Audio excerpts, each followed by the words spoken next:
Hello everyone, just wanted to make a video for us today. I'm going to be in Ruth, and I'm going to tell some and read some because it's a pretty good bit. So Ruth was lived in a land with her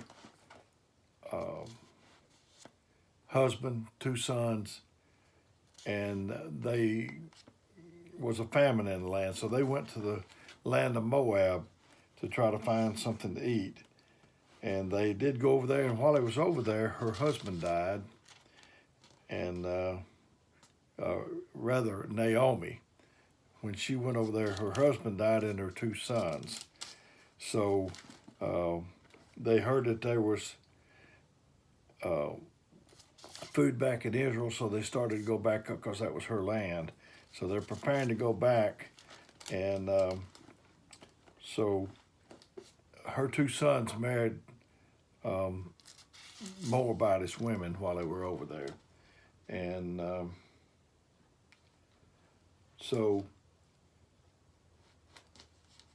Ruth rose with her daughters-in-law that she might return from the country of Moab, for she had heard in the country of Moab how the Lord had visited his people and given them bread. Wherefore she went out of the place where she was, and her two daughter-in-laws with her, and they went on to return to the land of Judah. And Naomi said to her two daughter-in-laws, "Go and return each of you to your mother's house. The Lord deal kindly with you as he has dealt with me." And so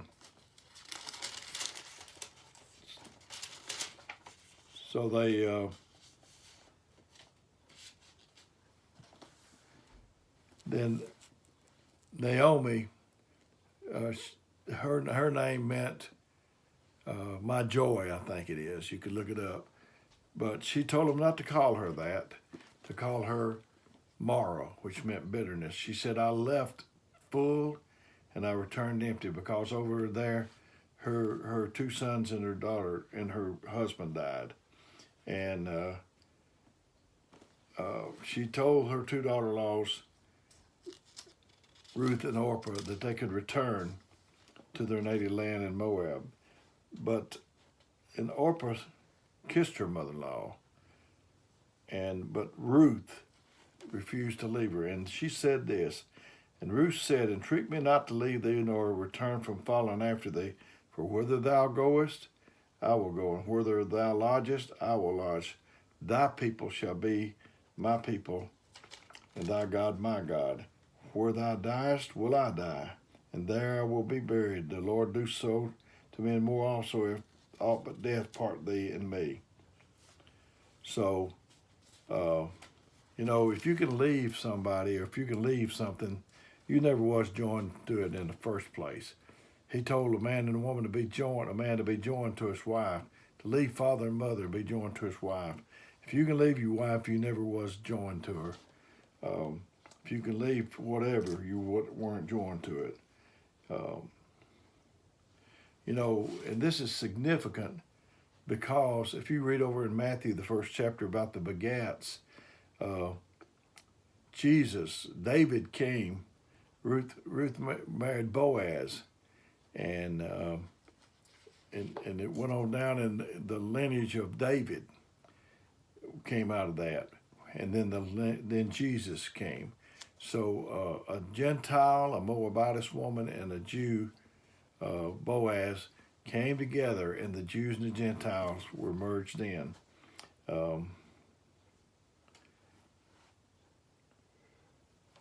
So then let's go to the next one, next chapter, chapter 2. It says, "And Naomi had a king." Let me go back to this right here first, though. She told her not to call her Naomi, which meant joy, or my joy, or whatever, and call her Mara, which meant bitterness. Don't let anyone change your name.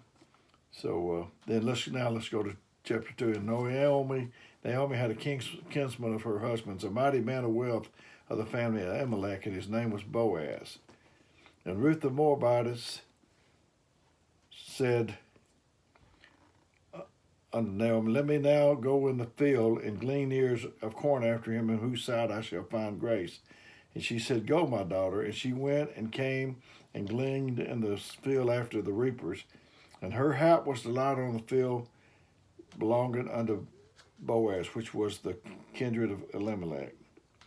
So her hap, her by chance. And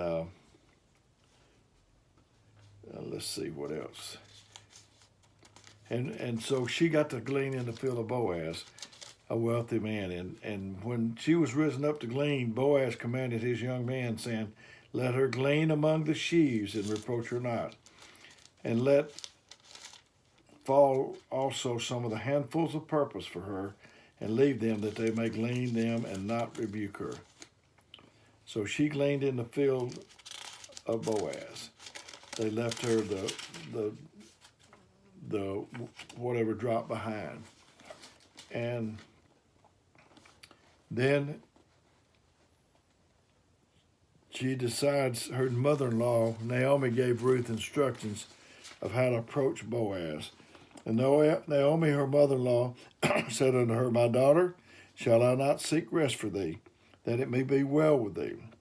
And now is Boaz of our kindred, whose maidens thou wast. Behold, he winneth barley tonight in the threshing floor. Wash thyself, therefore, and anoint thee, and put thy raiment upon thee, and get thee down to the floor, and make known thyself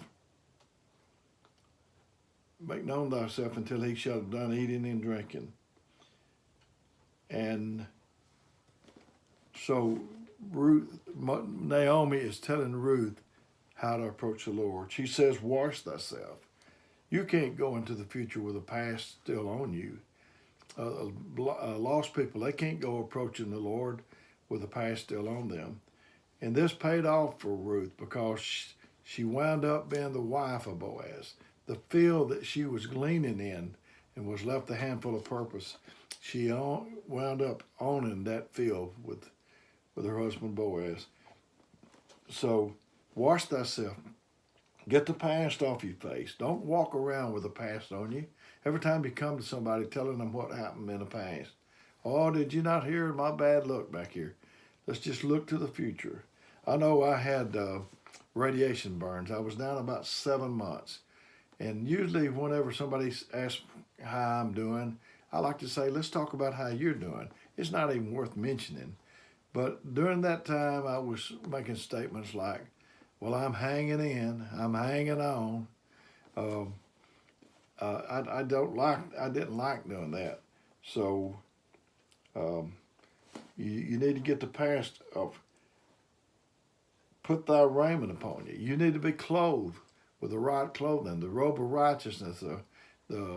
He said, be clothed with humility.